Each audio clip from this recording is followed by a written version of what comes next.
Hello guys, welcome back to my YouTube channel.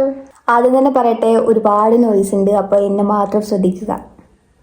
അപ്പോൾ ഇന്ന് നമ്മൾ ഡിസ്കസ് ചെയ്യാൻ പോകുന്നത് എന്താണെന്ന് വെച്ചാൽ DLEDന് അപ്ലൈ ചെയ്യണമെങ്കിൽ എന്തൊക്കെ ഡോക്യുമെന്റ്സ് വേണം എന്നുള്ളതാണ്. അപ്പോൾ കഴിഞ്ഞ വീഡിയോയിൽ നമ്മൾ DLEDന്റെ അപ്ഡേഷൻസിനെ പറ്റിയും അതുപോലെ തന്നെ DLED ആണോ BEd ആണോ നല്ലത് എന്നൊക്കെ പറഞ്ഞിട്ടൊരു വീഡിയോ ചെയ്തിട്ടുണ്ടായിരുന്നു.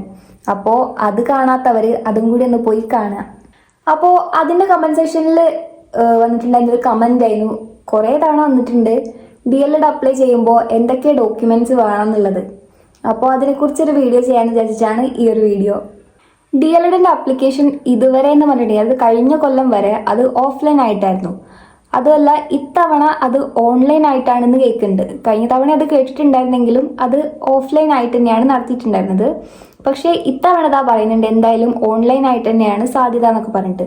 അതുകൊണ്ട് തന്നെയാണ് നമ്മൾ ഈ DLEDന്റെ ആപ്ലിക്കേഷൻ ഇതുവരെ വിളിക്കാത്തതും ആ ഒരു ലാഗ് എന്നൊക്കെ നമ്മൾ പറഞ്ഞിട്ടുണ്ടായിരുന്നു. അപ്പോൾ ഓൺലൈൻ ആകുമ്പോൾ നമുക്കറിയാം, നമ്മൾ അക്ഷയയിൽ പോയിട്ട് സാധാരണ പോലെ ഇപ്പോൾ നമ്മൾ +1 ഒക്കെ അപ്ലൈ ചെയ്തില്ലേ, അതുപോലെ തന്നെ അത്രേ പണിയേ ഉള്ളൂ, അക്ഷയയിൽ പോയിട്ട് അപ്ലൈ ചെയ്യാനാവും നമുക്കിത്. അപ്പോൾ നമുക്കറിയാം DLEDന്റെ മിനിമം ക്വാളിഫിക്കേഷൻ എന്ന് പറയുന്നത് +2 ആണ് അല്ലേ. അപ്പോൾ +2 കഴിഞ്ഞാൽ എല്ലാവർക്കും DLEDന് അപ്ലൈ ചെയ്യാം. അപ്പോൾ സ്വാഭാവികമായിട്ടും SSLC +2 സർട്ടിഫിക്കറ്റ് നമുക്കിതിന് വേണം. പിന്നെ അതുപോലെ തന്നെ കാസ്റ്റ് സർട്ടിഫിക്കറ്റ്, ഇൻകം സർട്ടിഫിക്കറ്റ് ഒക്കെ വേണം. അതുപോലെ തന്നെ എക്സ്ട്രാ കരിക്കുലർ ആക്ടിവിറ്റീസ് എന്തെങ്കിലും നമുക്ക് ചെയ്തിട്ടുണ്ടെങ്കിൽ അതിനുള്ള സർട്ടിഫിക്കറ്റ്സ് ഒക്കെ ഉണ്ടെങ്കിൽ അതൊക്കെ കൊണ്ടുപോകാം. അതൊക്കെ എക്സ്ട്രാ പോയിന്റ് ആണ്, നമുക്ക് ബോണസ് പോയിന്റ്. അതായത് സ്റ്റേറ്റ് സർട്ടിഫിക്കറ്റ്സ് ഒക്കെ നമുക്ക് കിട്ടുമല്ലോ, ആർട്സിനും സ്പോർട്സിനും ഒക്കെ കിട്ടിയിട്ടുള്ള സ്റ്റേറ്റ് സർട്ടിഫിക്കറ്റ്സും അങ്ങനത്തെ കാര്യങ്ങളൊക്കെ ഇവിടെ നമുക്ക് സബ്മിറ്റ് ചെയ്യാവുന്നതാണ്. അപ്പോൾ ഇത്രയും കാര്യങ്ങൾ തന്നെയുള്ളൂ നമുക്ക് അപ്ലൈ ചെയ്യുമ്പോൾ എന്തൊക്കെ ഡോക്യുമെന്റ്സ് വേണമെന്നുള്ളതിൻ്റെ ഒരു ആൻസർ. അപ്പോൾ ഞാനതിൻ്റെ കമന്റ്സിലും പറഞ്ഞിട്ടുണ്ടായിരുന്നു, പിന്നെയും ഈ ക്വസ്റ്റ്യൻ നിങ്ങൾ റിപ്പീറ്റ് ചെയ്ത് വന്നുകൊണ്ടാണ് ഇങ്ങനൊരു വീഡിയോ ചെയ്യണമെന്ന് തോന്നിയിട്ടുള്ളത്. അതുപോലെ തന്നെ നമുക്കിപ്പോൾ അപ്ലൈ ചെയ്യാനായിട്ട് വരുമല്ലോ, അത് നോട്ടിഫിക്കേഷൻസും കാര്യങ്ങളൊക്കെ സൈറ്റിൽ വരും. ആ സമയത്ത് അതിൽ തന്നെ പറയുന്നുണ്ടാവും എന്തൊക്കെ ഡോക്യുമെന്റ്സ് നമ്മൾ എങ്ങനെ അപ്ലൈ ചെയ്യണം എന്നൊക്കെ ഉള്ളത്. അപ്പോൾ നമുക്ക് കുറച്ചും കൂടി വ്യക്തമായിട്ട് അതിൽ തന്നെ മനസ്സിലാക്കാനാവും. അങ്ങനെ നമുക്ക് ഈസി ആയിട്ട്, ഇതൊന്നും വലിയ പണിയുള്ള കാര്യമൊന്നുമില്ല, നമുക്ക് ഈസി ആയിട്ട് അപ്ലൈ ചെയ്യാവുന്നതേ ഉള്ളൂ. അപ്പോൾ അപ്പോഴും ആർക്കെങ്കിലും എന്തെങ്കിലും സംശയമോ കാര്യങ്ങളൊക്കെ ഉണ്ടെങ്കിൽ ജസ്റ്റ് ഒന്ന് കമൻറ്റ് ചെയ്താൽ മതി, ഞാൻ വീഡിയോ ചെയ്യണമെങ്കിൽ ചെയ്യാം. അപ്പോൾ ഇത്രയൊക്കെയാണ് DLEDന് അപ്ലൈ ചെയ്യാനുള്ള ഡോക്യുമെന്റ്സിന്റെ കാര്യം പറയുകയാണെങ്കിൽ.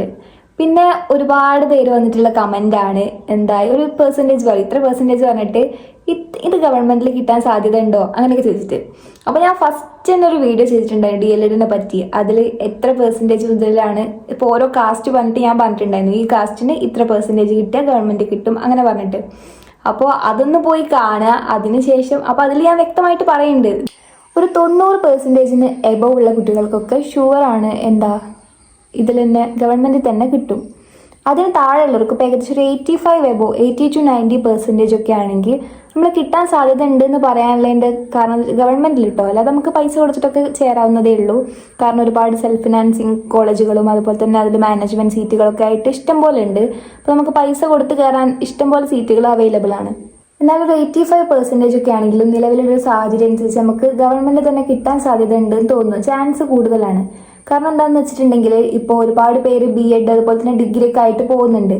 അപ്പോൾ DLEDന് വാക്കൻസീസ് ആൾക്കാർ അതിൽ ഫില്ലാവാത്ത പക്ഷം ഇങ്ങനെ താഴത്തേക്കുള്ള പെർസെൻറ്റേജിന് എടുത്തു പോകും.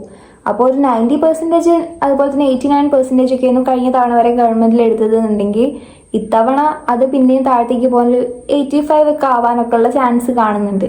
ഇനി പെർസെൻറ്റേജ് അത്രയൊന്നും ഇല്ല, തീരെ മാർക്കില്ലായിരുന്നു +2 എന്നുണ്ടെങ്കിൽ, നമ്മൾ മാനേജ്മെന്റ് സീറ്റാണ് നോക്കുന്നതെന്നുണ്ടെങ്കിൽ കാത്ത് കണ്ട നമുക്ക് ഇപ്പോഴേ കൊടുത്തു തുടങ്ങാം. മാനേജ്മെന്റ് സീറ്റിലേക്കൊക്കെ നമുക്ക് ഓൾറെഡി നമ്മൾ സീറ്റ് ബുക്ക് ചെയ്ത് വെക്കലാണ്. മാനേജ്മെന്റ് സീറ്റ് ആണെങ്കിൽ നമ്മൾ അതിന് ടൈമൊന്നും വെയിറ്റ് ചെയ്യേണ്ട ആവശ്യമില്ല. അതായത് അഡ്മിഷൻ വന്നോ അതിനൊന്നും നമുക്ക് നോക്കേണ്ട ആവശ്യമില്ല. നമുക്ക് വേഗം പോയി നമുക്ക് പോകേണ്ട കോളേജ് ഏതാണോ മാനേജ്മെന്റ് സീറ്റ് അവിടെ നമുക്ക് ബുക്ക് ചെയ്യാവുന്നതാണ്. 50% എബവ് ഉണ്ടെങ്കിൽ ആർക്ക് വേണമെങ്കിലും DLEDന് അപ്ലൈ ചെയ്യാവുന്നതാണ്. മാനേജ്മെന്റ് സീറ്റൊക്കെ നോക്കുന്നവരാണെങ്കിൽ ഇപ്പോഴേ പോയി തുടങ്ങുക, കാരണം സീറ്റൊക്കെ ഇപ്പം തന്നെ ഫില്ലായി തുടങ്ങിയിട്ടുണ്ടാവും. അപ്പോൾ പെട്ടെന്ന് തന്നെ നിങ്ങൾ സീറ്റ് ബുക്ക് ചെയ്യുക. ഇനി അഡ്മിഷൻ്റെയും കാര്യങ്ങളൊക്കെ എന്താ ഒരുപാട് ലാഗ് ആവണേന്നൊക്കെ പറയുന്നവരോട്, കഴിഞ്ഞ തവണേൻ്റെ മുന്നത്തെ തവണയൊക്കെ അങ്ങനെ തന്നെയായിരുന്നു. ഞങ്ങൾ പഠിക്കുന്ന സമയത്ത് ഇതുപോലെ തന്നെ ഞങ്ങൾക്ക് ക്ലാസ് തുടങ്ങാനായപ്പോഴേക്കും ഒക്ടോബർ ഒക്കെ ആയിട്ടുണ്ടായിരുന്നു. അപ്പോൾ അത്രയും ടൈമൊക്കെ എടുക്കും. അപ്പോൾ സമയം ആവണേ ഉള്ളൂ. എന്തായാലും ഈ ഒരാഴ്ചക്കകം അല്ലെങ്കിൽ അടുത്ത ഒരു ആഴ്ചക്കകം എന്തായാലും അഡ്മിഷനും കാര്യങ്ങളൊക്കെ വരുന്നതായിരിക്കും. അപ്പോൾ നിങ്ങൾ പറഞ്ഞതിൻ്റെ അടിസ്ഥാനത്തിലാണ് ഈ ഒരു വീഡിയോ ചെയ്തിട്ടുള്ളത്. അപ്പോൾ ഇനിയും നിങ്ങൾക്ക് ഡൗട്ടോ കാര്യങ്ങളൊക്കെ ഉണ്ടെങ്കിൽ ഇനിയും ചോദിക്കുക. പിന്നെ എന്തെങ്കിലും വീഡിയോ ഇതുപോലെ തന്നെ ചെയ്യേണ്ടതായിട്ടുണ്ടെങ്കിൽ അത് നിങ്ങൾ കമൻറ്റ് ചെയ്തോ, ഞാൻ ചെയ്യുന്നതായിരിക്കും. അപ്പോൾ ചാനൽ ഇഷ്ടപ്പെട്ട എല്ലാവരും ലൈക്ക് ചെയ്യുക, പിന്നെ സബ്സ്ക്രൈബ് ചെയ്യാത്തവരുണ്ടെങ്കിൽ സബ്സ്ക്രൈബ് ചെയ്യുക. അപ്പോൾ ഇതുപോലത്തെ മറ്റൊരു വീഡിയോ ആയിട്ട് കാണാം. ബൈ.